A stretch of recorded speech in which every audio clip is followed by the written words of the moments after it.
What if?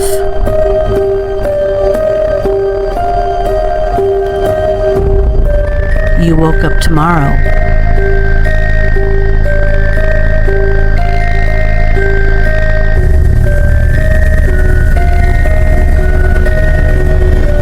and you felt different.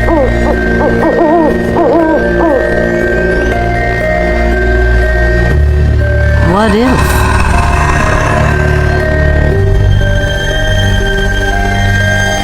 You began to question what others haven't noticed. What if?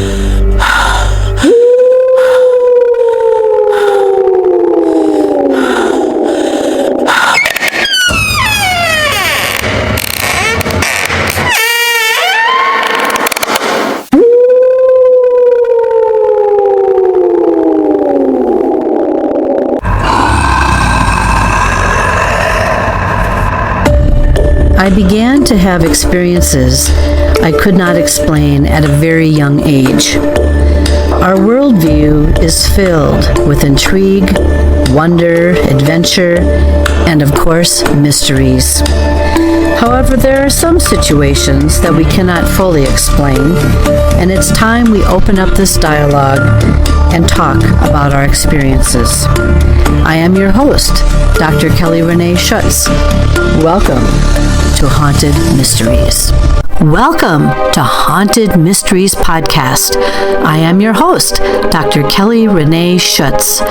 This show will air every other week on the Get Haunted Podcast Network. So sit back and relax, and if you miss it, go to the Get Haunted Podcast Network Facebook page or to my YouTube channel under Haunted Mysteries Podcast. Spend an hour every other week with us, delving into what most of us are chasing after, answers to unexplained happenings. This show brings you a bit of chatter, topics, theories, guest interviews, and more.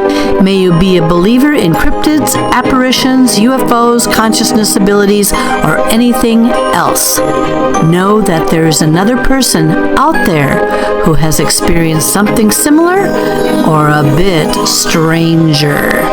It's not always in our imagination. This episode is pre-recorded.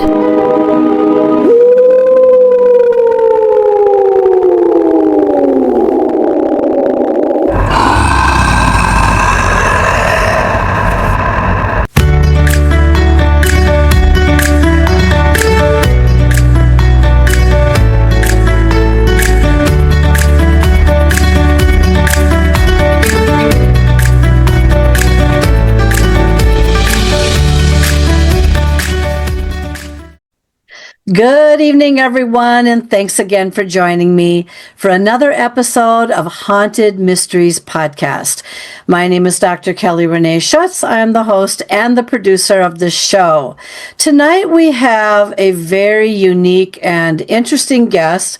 Kellie Fitzgerald is back with us. She was here with us a couple years ago, and at that point, she had had a moment in her life where she had passed away, and 12 minutes later, she came back. And so one of the interesting points that we're going to talk about tonight is what her experiences were like as someone who was officially deceased, watched her body for days, and then decided she was going to come back after all.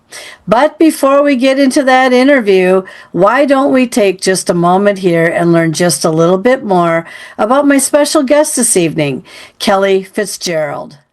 My guest this evening is Kellie Fitzgerald. Kellie is a lifelong intuitive medium psychic who has always had the abilities to see, hear, and just know things about people.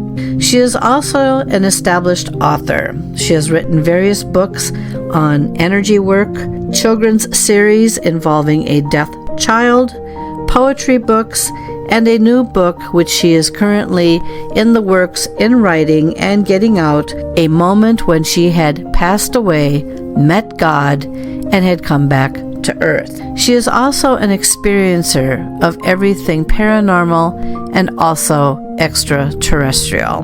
We had a lot to talk about this evening, so sit back and grab someone, as this interview may just be the one that makes you wonder about what is really happening out there in our lives. Please welcome to the show, Kellie Fitzgerald. Well, hello, Kellie, and thank you so very much for being on the show today. Thank you so much for having me. Oh, having you back. Yes. So many of you who may or may not have been following me, Kellie was on, I think, a couple years ago on a different program, and we're going to shoot her out on this program and see how it all goes, and I'm sure she'll be just great. And you look great, by the way. She looks she's gone through a lot in the last couple years, and we're going to talk a little bit about that and where she's been. So let's start out by getting acquainted. So Kellie, the first thing I'd like to do is just basically have you give a mini biography or just a small, short segment of yourself, and then we'll go from there. Okay. I've always been one of those people that could see and hear things no one else saw or heard. I've always been, we call it on the psychic spectrum in my family. There's many different kinds of spectrums you can be on, but we call ours the psychic spectrum, and I've always been on that. I always have been a writer as well. Before I could write down my stories, I would just tell them to people, many of whom were not at all interested in what a little kid had to say. I've done paranormal investigations. I've done animal rescue. People look at me funny when I say those two things back to back, but trust me when I tell you they go very well together. There are a number of beings around all of us that we just don't notice. We're just not open to seeing them. So, I've been a medium. Some days I talk to more dead people than I do living ones. And I have a new book coming out next month, which is called Family Secrets, that has a lot of those aspects. A little bit of the animal stuff, a little bit of magical stuff, a lot of paranormal stuff. So it sort of was probably the easiest book I've ever written in my life. Mm-hmm. Yeah, that'll be exciting when that one comes out. And again, is that a flavor of paranormal? Does it have anything spiritual in it? Is it a flavor of everything, or how would you classify it? I've had people reading over the last month, and what keeps coming up is it is deeply spiritual. It teaches that love will overcome everything, and it is not the least bit Christian, which gets people. Normally, when you have something that comes in that is demonic, that is being fought, or it is some kind of dark energy that is being fought, it is usually people invoking archangels and Jesus and all of the Christian stuff. This has none of that. We have a Buddhist monk. We have a woman whose family had been in Appalachia forever, and she knows a lot of root magic and, what they called granny magic and that kind of stuff. And that is really throughout this entire book. That's the theme, is there is more than one way. People used to say there's more than one way to skin a cat. There's more than one way to fight a demon, too. Yeah. So I think, especially working in the paranormal realms, I think more people need to know that, because that is not really on paranormal shows. It's always call a priest. How about call a shaman? How about call the old woman over here that has grown up with this? So that's kind of what it is. Yeah. I call it old wisdom. I mean, the thing is this stuff has been going on, and Kelly knows this because she's practically an expert in this. But the thing is this stuff has been going on for a long time. But when people, the thing is as we age and we grow up from being a young person, that's when our experiences start. And so a lot of times it's very hard for people to wrap their head around going back, or somebody else back in time has also had experiences or these attitudes or their perspectives about things. So yeah, and sometimes we just have to remind people a little bit about what goes on out there. And of course, Kelly lives in a very interesting area. I wouldn't call you a mountain woman, but I would call you someone that lives in a mountain. How would you describe your area that you live in? Think 1850s Wild West. Interesting. It is beautiful. There is a lot of stuff going on spiritually and paranormally in this area because some very, very bad things happened to the indigenous people that were already here. I grew up, blonde hair, blue eyes. I was certainly not Native American. And yet I've studied shamanism extensively. There are different packets of shamanism depending on the tribe, depending on the part of the country, depending on which country. Canada has a wonderful, history of this, as does Mexico.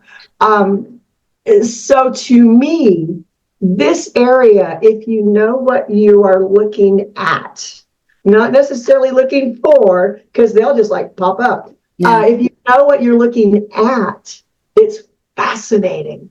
There is so much to learn. But this is the wild, wild west still today.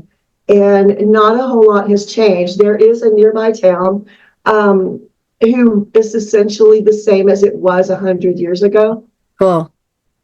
And I'm writing a book about that too, coming up next year. But a lot of things happened here that were not pleasant, really, for anyone. Yeah. Part of what I teach people when I teach, and I do teach spirituality and working with elementals, which are abundant everywhere. I tell people, when you see something, you're not just looking at what you're looking at. Relax your eyes, look deeper, look past it. There may be a stump, and I was up in the mountains recently with 2 students, and we saw this stump. There have been a number of major fires up in these mountains. Mm-hmm. And we were looking at this stump, and it was burned, but it had burned where it went down into the center of the stump, and a new tree was growing back out of the center of that. Yeah. And we were looking at it going, wow, isn't that amazing? Look what nature will heal herself. Yeah. And I said, but what else do you see? And they're like, huh? Step back, relax your eyes, take a deep breath, look past. Don't stare at, look through. What do you see? And then a whole new world opened up. And those are the things I think we need to pay more attention to teaching people. Yeah. Because it is all very real. Just because you don't see it doesn't mean it isn't real.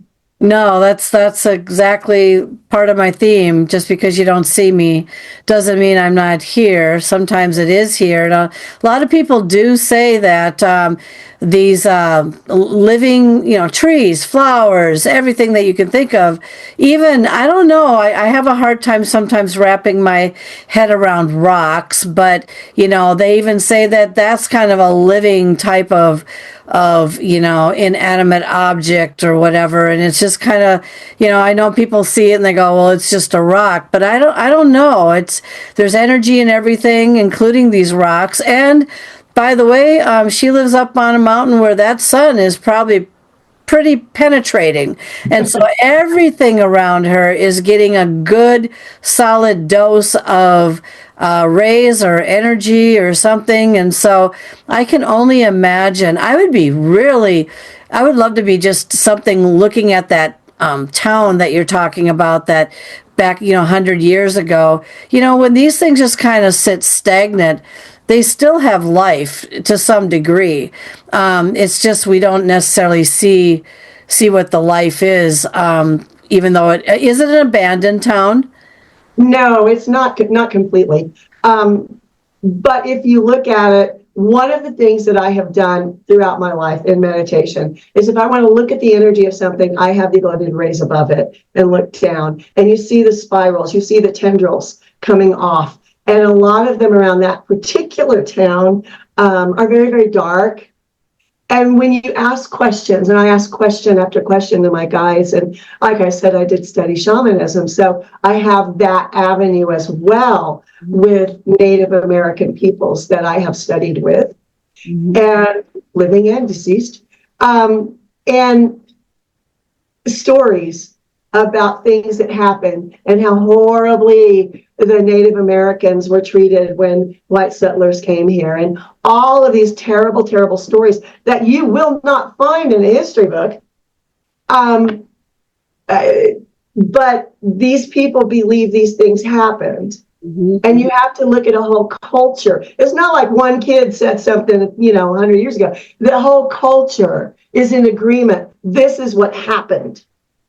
And curses were uttered. And people need to understand sometimes there are repercussions to your actions. Yeah. Karma works. Yeah. It's always a good thing to go in with an open heart rather than letting your mind go, nope, I'm doing it this way, this, because that'll get you in trouble. Maybe not immediately, but it will down the road.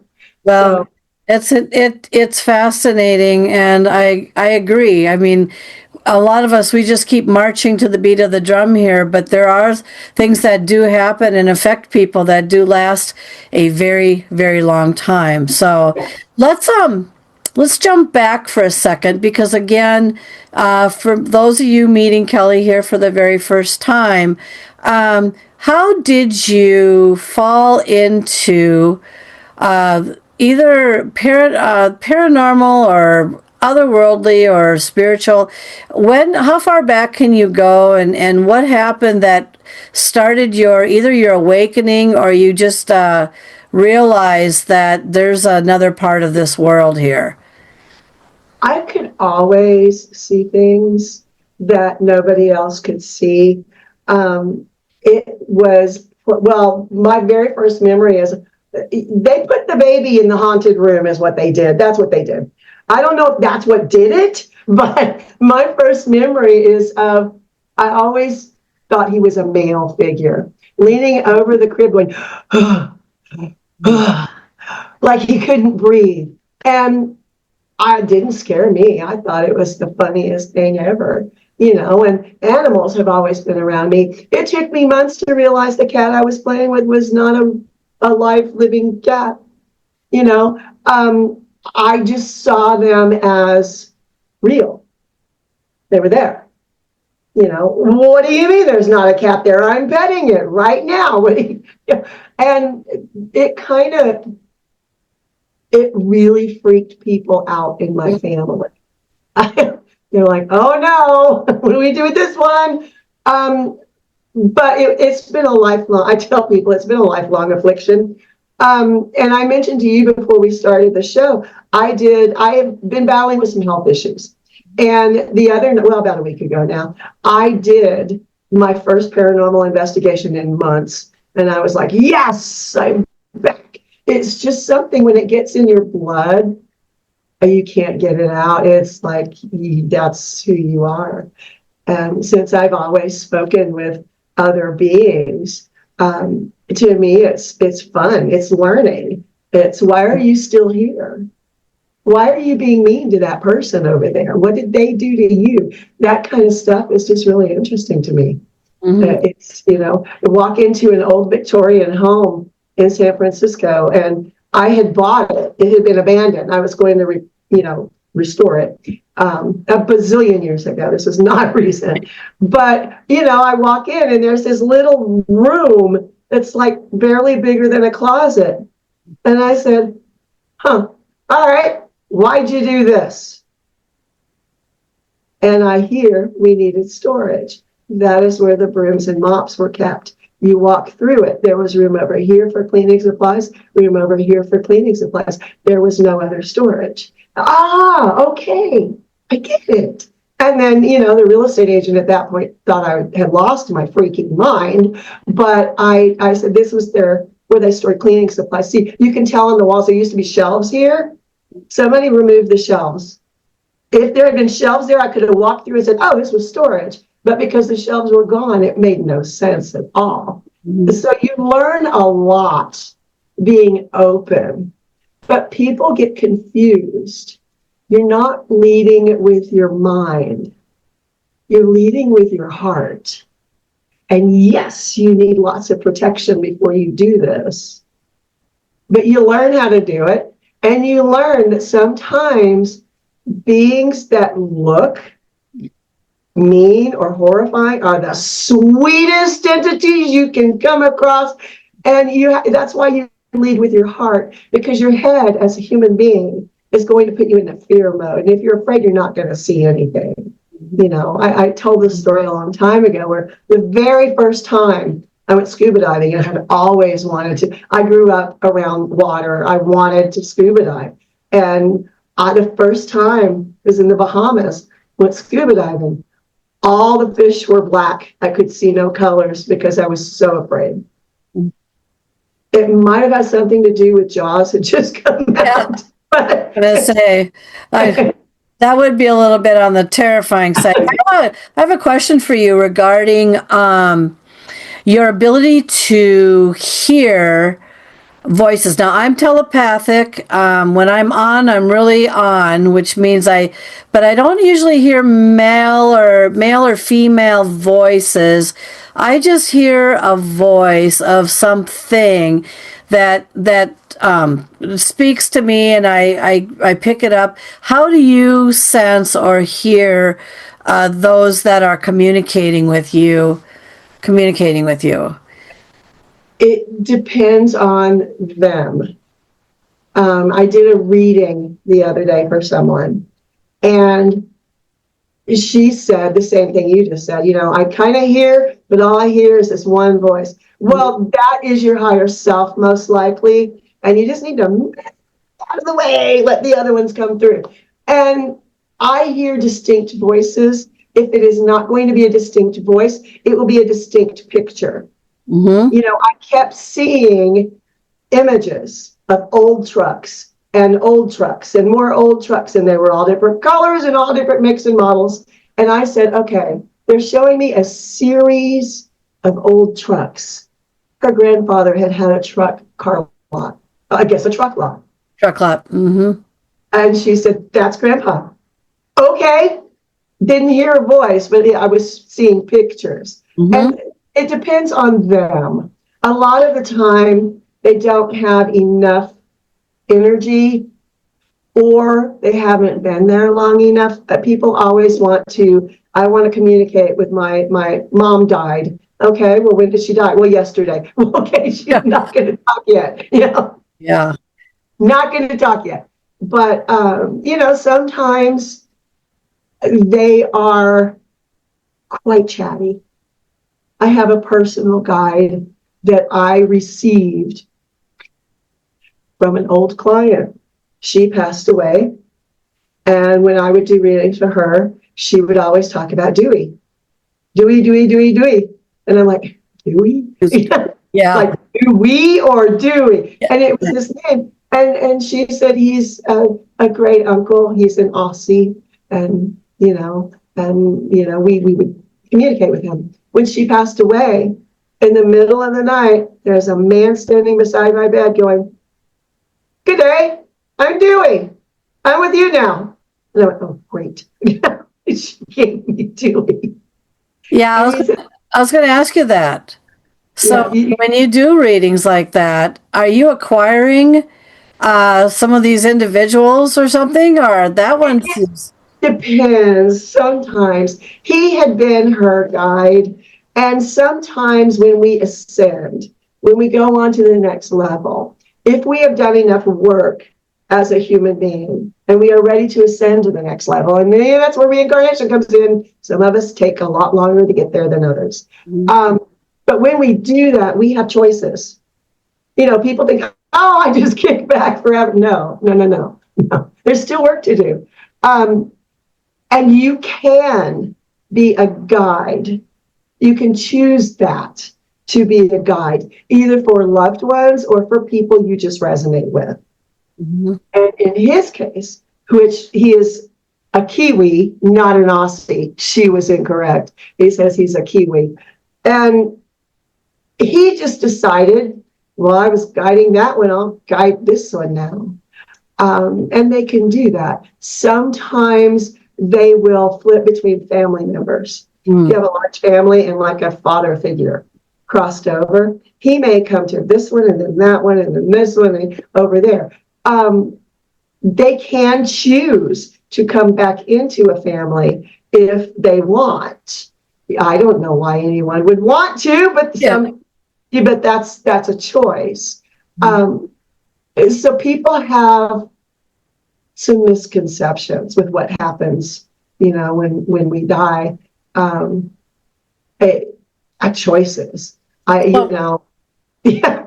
So speaking of, Kellie has a story about when she died, and I believe, if I recall this correctly, correct me if I'm wrong, didn't you say you were pronounced dead for about 12 minutes? I can't remember. Is that right?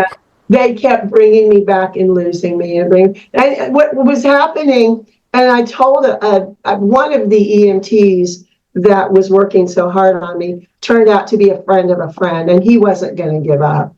He was like, nope, I'm not going to be the one to tell her. Nope, you're not going to. And I reconnected with him afterwards. And he said, it was like we were playing tug of war with you. That's because you were playing tug of war with me. Because I was on the other side hanging on to a friend, going, don't take me back. Yeah. But Tell them the story about what happened, because people are wondering, well, how did she die? Car accident, or ultimately my heart stopped, but it stopped because of an infection. I have, and you can still see I have a scar right here. I have a number of autoimmune issues. One of them gives me sores in my cheek. They're like big cysts. And it's happened for decades. So usually when it happens, I go to the doctor, they give me antibiotics, it goes away, no big deal. But out here in the Wild Wild West, I went to the doctor. They said, yeah, it's infected, just wash your mouth out, like every couple hours and it'll be fine. I'm like, I need antibiotics. You're not getting this. I need antibiotics. Oh, no, they've been overprescribed and we think this will heal up. Well, it didn't heal up. And I got sicker and sicker, and it got into my bloodstream, and it went to my heart, and my heart went, no, and stopped. I do not remember calling 911 or calling anyone, but I had to have.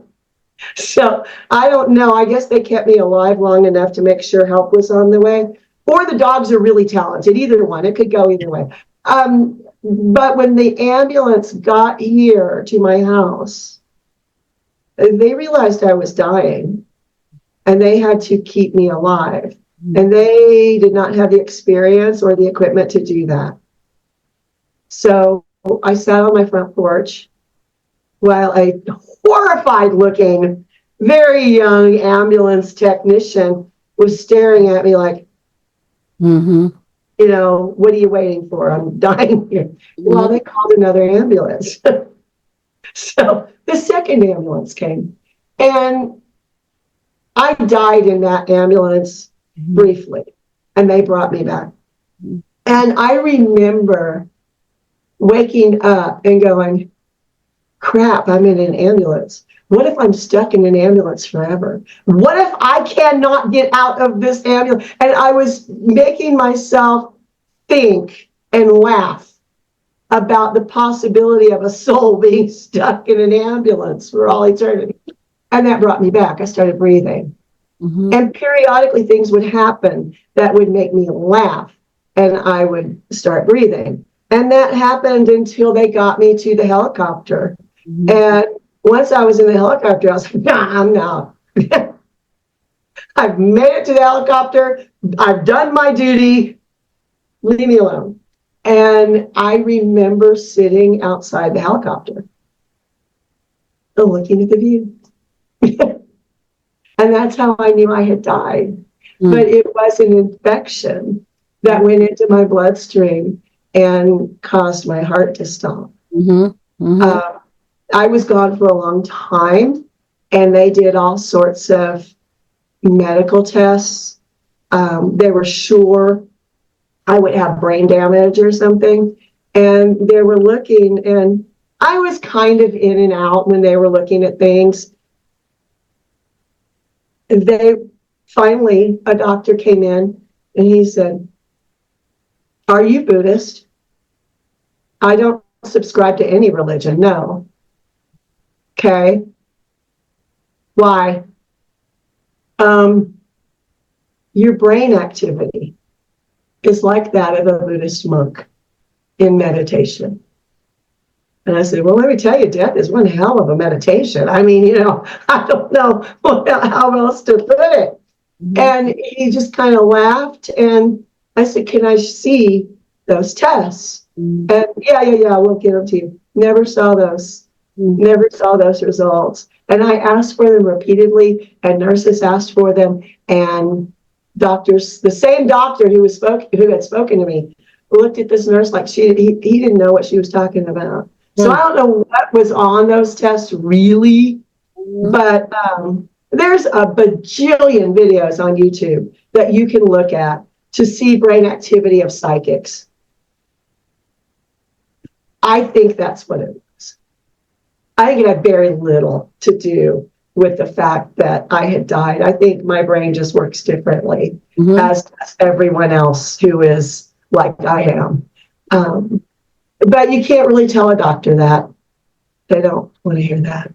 Oh, doctors, are you kidding? When I had the handprint on my body that stayed there for 3 hours, nice and bedded, red, purple. Yep. There was one guy, there was one doctor, and I brought it up. I said, can you explain to me how a handprint gets on somebody's body? And they just shut down immediately. Yep. I have to preface this, though, again, and I bring it up periodically on the show, because I've worked in law and I've worked in all kinds of things, and depending on what you're trained in, there are ways that you have to look at things, think about things. You're not going to have the same, even if it's a medical profession, you're not going to have the same doctor in this look at the same thing in that. They have their different theories or different ideas. And so to bring that up to a doctor, like I was telling someone on the show a few weeks ago, I said, I said it at this stand-up that I just got done doing for Spooky Night. But anyway, I said to everyone, I said, what are you supposed to do? Say to the doctor, I want a CT scan, I want an MRI, I want to see if there's something weird going on with me and all that. Because in a lot of cases, if they can't justify it, and it'll come out of your pocket, first of all. And that's a big, big expense for just a fly-by-night. I want to see what's in my body. So I don't know. So after that, how many days were you in the hospital for? I had 2 weeks. I think it was 13 days or something like that. The first 2 or 3 days was not in my body. And I remember watching nurses come in and take vitals, and I'm like up here watching them going, "You're not going to wake me up," And it just, it took me a while for my friends on the other side to talk me into coming back. And, I spoke to people in those couple of days. I don't remember talking to them. They swear they spoke to me.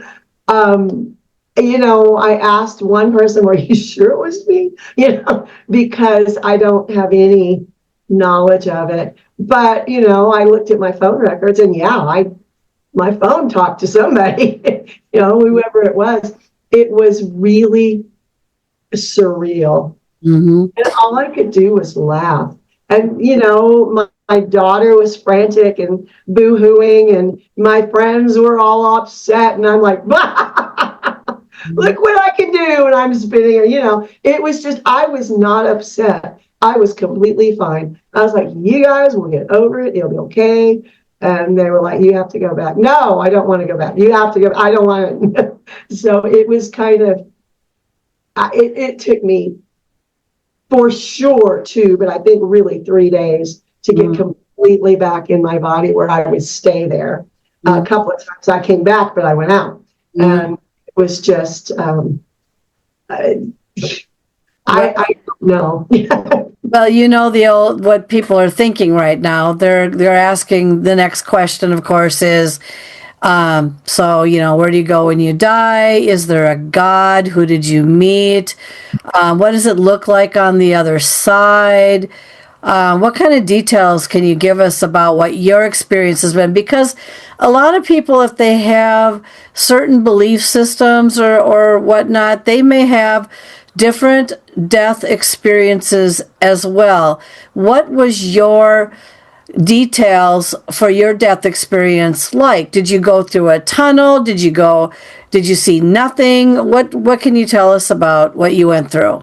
The one thing that was impressed upon me more than anything else is we all have our own experience. Whatever you believe you deserve on the other side is what you will create for yourself. We create that for ourselves.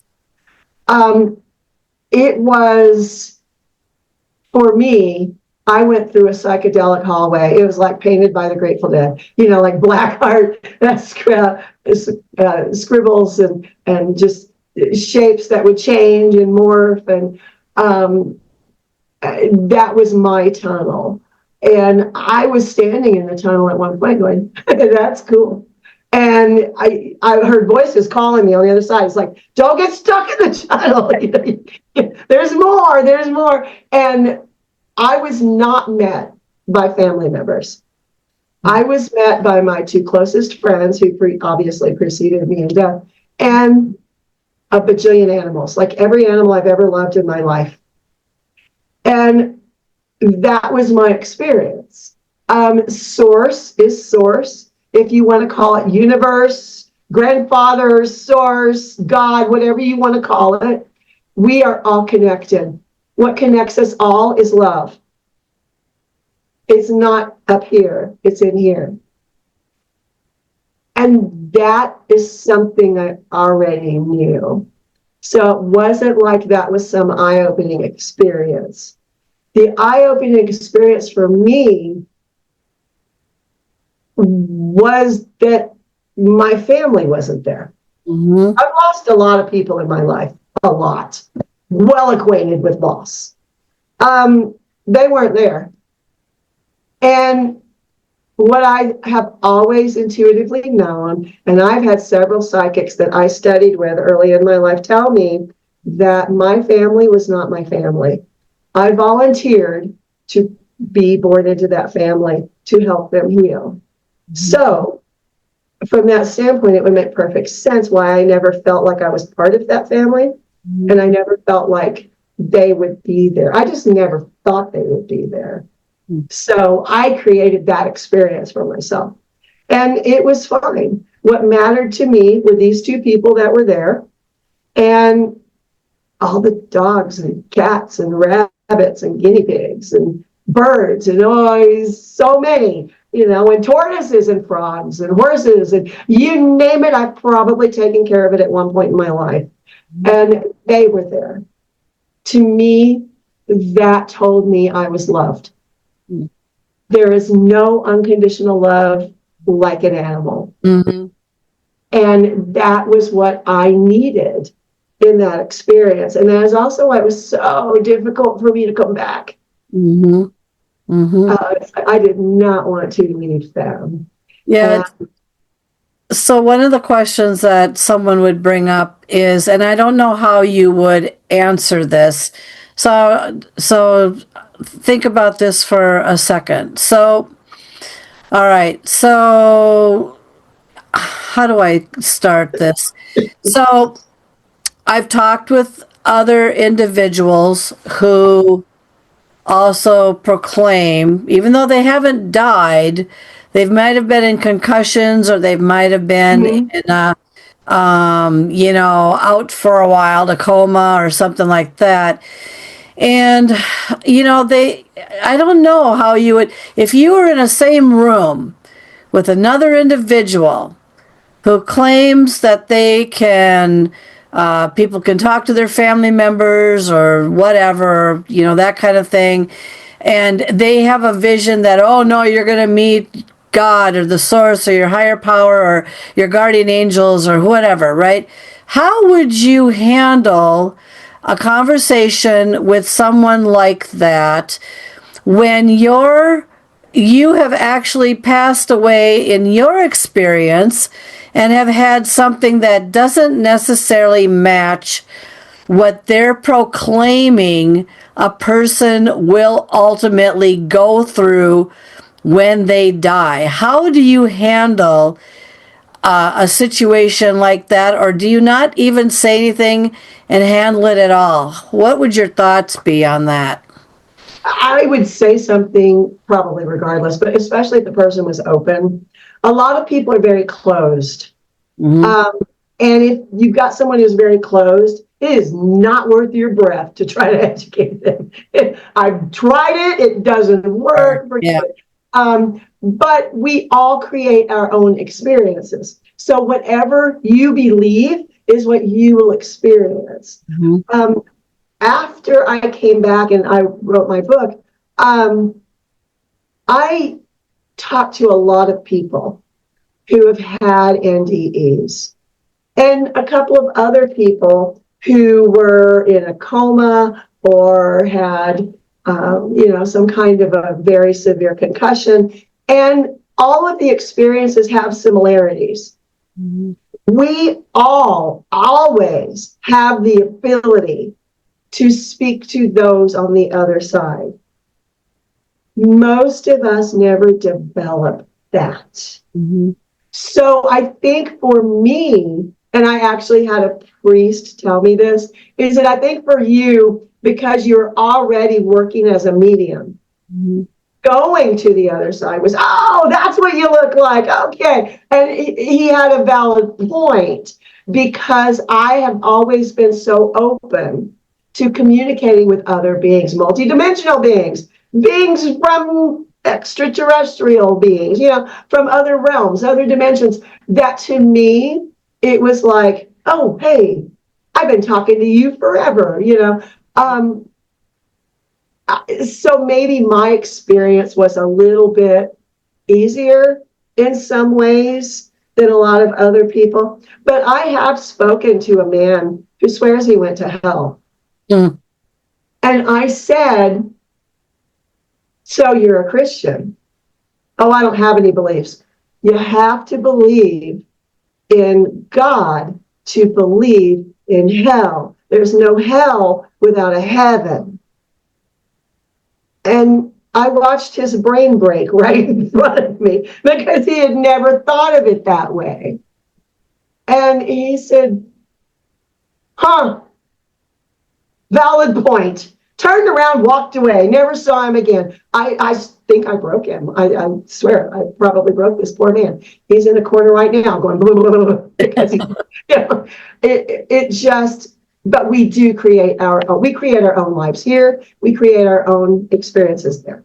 That's just the way it works. So one of the things that I wonder about, especially, is how long the energy maintains itself for, because I can attest to the fact that my father had tried, when he passed away, had tried to reach out up to 3 months. So I usually kind of use 3 months as a guide of, they might hang around for 3 months, or they might, be gone well before then. Some of them depends on once again, I agree with you, depends on their belief system. It depends on if I'm going to go and ascend to the highest cloud. If that's what their belief belief system is. So, for an example, my husband's parents, they were very diehard Catholic, and I've asked him a handful of times since their death, since the day that they were buried.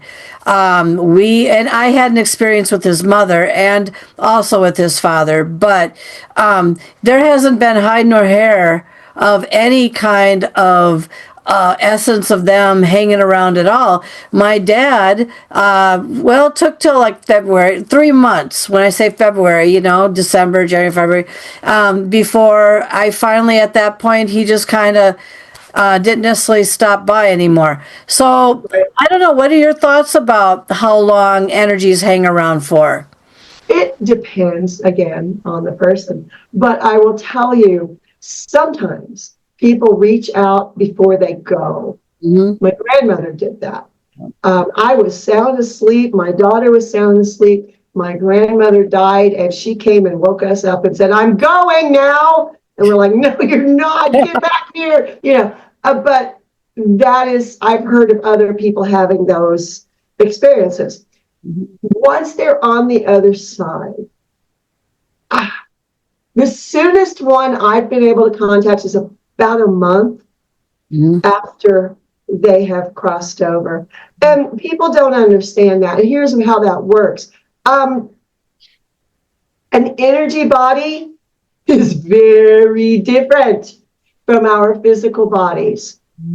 And on the other side, you have no physical body. You have an energy body. And to come back and communicate to your loved ones, you need a lot of energy. You need to build up that energy. Otherwise, you're going to come back and you're going to scare people because you're going to be an energy blob. They're not going to recognize you. So most people wait.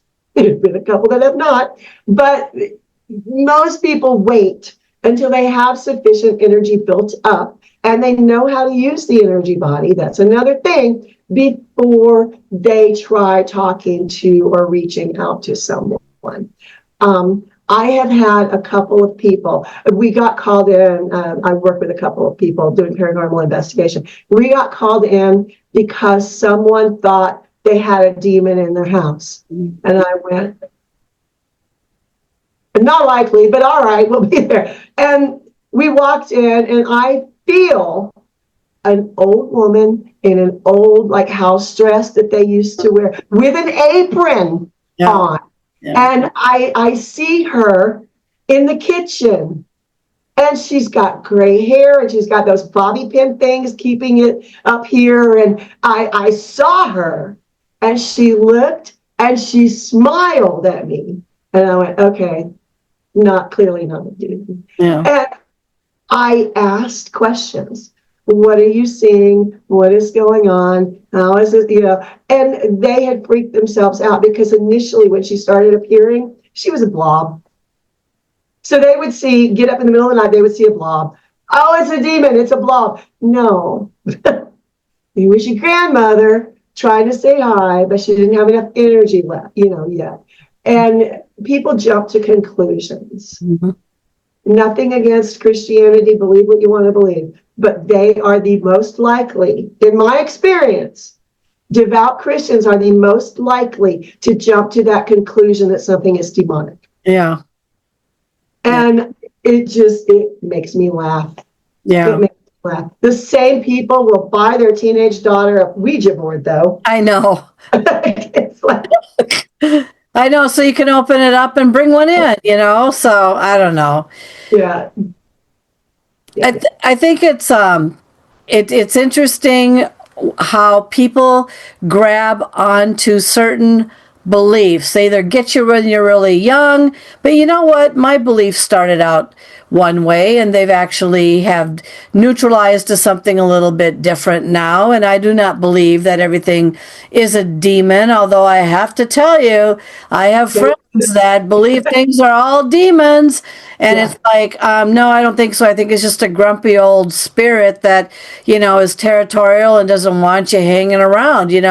That's put it in a different perspective and take a look at it differently. But, there are a lot of people who are very skeptical about a lot of things. And Yeah, you don't attempt to convince them of anything. I know that in doing this for the longest time now and talking to so many people that I don't have to convince anyone of anything. If you want to believe that you're, I don't know, Michael Jackson or whatever you want to believe yourself to be, well, then I guess we'll just call you Michael Jackson, that kind of thing.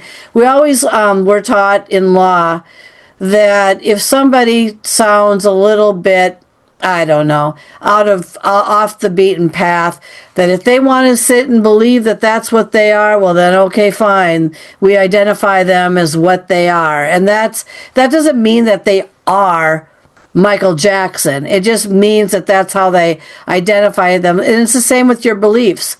If you want to identify that something is a demon or this or that, I wouldn't go saying that word very much. But the thing is there's nothing I can do to convince you otherwise unless you're ready to jump over the broomstick to something else. So it's pointless. Yeah, it's very pointless. Yeah, So it is totally. so one of the things and this is a good place to move to. I want you to talk a little bit about the new book that you've got. That did you say the family secrets? Did that come out yet, or is that coming It's out? October. It will be out around October 10th, as close to October 10th as I can make it. It's final formatting phase right now. So as soon as that's done, we're ready to go. It's there are bits and pieces in this book from paranormal investigations. There are a couple of things from my own life. Someone that knows me very well, has known me forever, was reading the book for me, and she said, "You have done that," because there is a passage in the book where they're working on something, they're preoccupied over here, and there's a dead person yelling at them, and one of the characters turns around and says, "Not now." And I have done that, and she thought that was hilarious that I put it in the book. But I actually say that a lot. It's about one family, and it's about how they started out very bright, very light, very loving, very giving. And one very powerful woman in their ancestry dealt with a lot of loss by herself, and no one would help her. And she allowed that grief to fester and to make her mean and make her very angry and make her very vindictive. For years and years and years, I've been teaching spirituality. I've been teaching, do not let anger fester. And people were just like, didn't get it. So through this book, maybe they'll finally get it, because anger can do very horrible things. And this is about that woman going down a very, very, very dark path. And it leading to dark rituals and black magic and killing people and disappearing people and cursing people and all of those things that went through her descendants until one woman was born and went, okay, I've had about enough of this, and fixed it, or attempted to fix it. I can't say she's fixed it because it's not fixed, but she's working on it. And that, someone asked me, do you write anything without a lesson in it? No, probably not. It's probably not. But it is based on a lot of paranormal investigations, based on people in Appalachia. If you spend a lot of time in Appalachia at any point, you're going to hear some of these stories, because they've been passed down from generation to generation. And I spent a lot of time kind of, after my big, ugly, horrible divorce many years ago now, I ran away from home. And I just started talking to people, different areas, different, what do you think about the world? What do you think? What do you believe? And this book is sort of a hodgepodge of a lot of Appalachia culture and a lot of root magic. You know, I grew up hearing about root magic, but most people did not. They had no clue what root magic is. There are some rituals that Cherokee, who had originally been in this area with a book set, performed. You know, but just like in Native American culture, particularly the Navajo culture, there are beings called skinwalkers. Desert Southwest, yep, here we are. And it is kind of a similar story to what is in my book. It's someone who started out on a good path. They're a very good person, very positive person. And something happened that made them go, nope, and, you know, take a left turn. And that's what happened in this book. No, it's very interesting. That's interesting, and it's people can relate to this stuff. Think about how you come into this world, and some people are destined to either go to misfortune because of, you know, maybe the upbringing, the environment, the whole 10 yards. Some of them want out of that, and so they change their lives to try to make their lives better. It sounds like there's a lot of interesting points in this book that will make people think. And on that note, now, how do people reach out to you? Website? Are these books on Amazon? I know she's got more than one, but are these? I have a whole bunch of books on Amazon. This one is not yet. It will be. Yeah. The best way is probably ibbylanepress.com. It's IBBILANEPRESS.com. There's a way to reach out to me there. You can also find me on YouTube. I'm on all the social media. I'm a little bit of everywhere. If you spell Kelly with an IE, you'll find me. You know, Kellie Fitzgerald. So yeah, and I'll make a note of that so that way they'll see that. But yes, Kelly can be spelled 2 different ways, or 3 different ways actually. There's one. A lot of different ways. Yeah. Yeah, and can you also be reached on Facebook as well? Yeah.